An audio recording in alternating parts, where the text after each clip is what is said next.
শিক্ষক দিৱস ভাষণ। সন্মানীয় আজিৰ সভাৰ সভাপতি মহোদয়, আমাৰ এইখন বিদ্যালয়ৰ অধ্যক্ষ মহোদয়, শিক্ষক শিক্ষয়িত্ৰীসকল, লগতে সন্মুখত বহি থকা বন্ধু বান্ধৱী তথা দাদা বাইদেউ আৰু ভাইটি ভণ্টিসকল। পোনপ্ৰথমে মই মোৰ শ্ৰদ্ধাৰ শিক্ষক শিক্ষয়িত্ৰীসকলৰ লগত বিশ্বৰ প্ৰতিগৰাকী শিক্ষক শিক্ষয়িত্ৰীলৈ শিক্ষক দিৱসৰ আন্তৰিক শুভেচ্ছা জ্ঞাপন কৰি মই মোৰ চমু বক্তব্য আৰম্ভ কৰিছোঁ।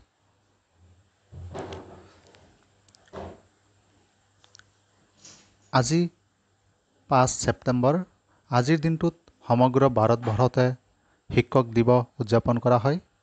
আজিৰ দিনটোতে স্বাধীন ভাৰতৰ দ্বিতীয় ৰাষ্ট্ৰপতি আৰু প্ৰথমজন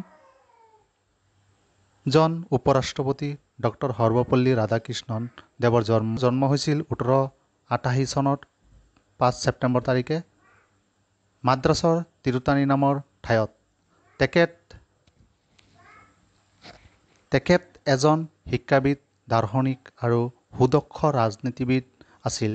ডক্টৰ সৰ্বপল্লী ৰাধাকৃষ্ণ দেৱ ৰাষ্ট্ৰপতি হোৱাৰ পিছত তেওঁৰ ছাত্ৰ আৰু লগৰ বন্ধুসকলে তেওঁৰ জন্মদিনটো পালন কৰাৰ বাবে অনুমতি বিচাৰিছিল।